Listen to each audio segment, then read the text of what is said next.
قرارات عاجلة، والرئيس السيسي يزف بشرى سارة لجميع أصحاب المعاشات. الشركة المسؤولة عن الألعاب النارية في حفل محمد رمضان تصريح الكاميرا واللي حصل قضاء وقدر.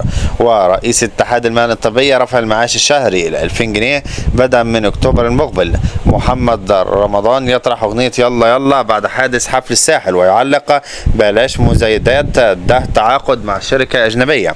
والمشرف على التنسيق المتخلفون عن التسجيل بالمرحلة الأولى سيتم تنسيقهم في المرحلة التالية من الكليات المتبقية فقط. وقرارات عاجلة الآن إن الأردن إحباط محاولة لاختراق الحدود وتدخل عاجل للقوات المسلحة. كفارة من ترك صلاة الجمعة 3 مرات متتالية عليك 4 أمور واجبة. ورئيس الوزراء الدكتور مصطفى مدبولي يزف بشرى سارة لجميع أصحاب المعاشات. والبشرى سارة بوعد رسمي لصرف معاش تكافل وكرامة في أغسطس 2025. متابعينا الكرام، هتتصلكم أخبار مصر مباشر برجاء الاشتراك في القناة، فعلوا زر الجرس وإليكم كافة التفاصيل.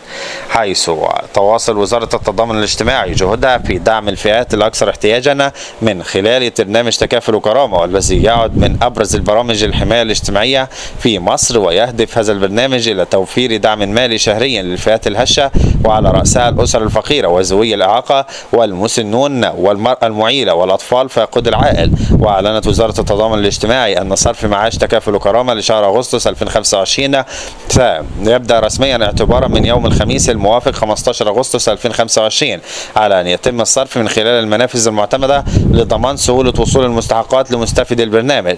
وأتاحت الوزارة عدة منافذ ميسرة لصرف المعاش، تشمل مكاتب البريد المصري المتوفرة في جميع أنحاء الجمهورية، ماكينات الصراف الآلي لإتيام التابعة للبنوك المختلفة، فروع بنك ناصر الاجتماعي التي تخدم قطاعا واسعا من المستفيدين.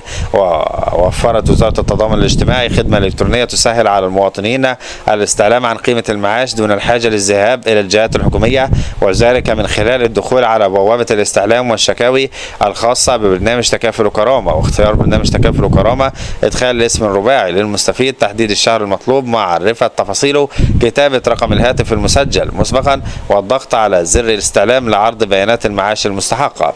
وخلال الفترة المقبلة ستكون هناك عدة زيادات بعد مطالبة صندوق النقد الدولي الحكومة المصرية بدعم فئات المعاشات وتكافل وكرامة والعمالة غير المنتظمة في مصر.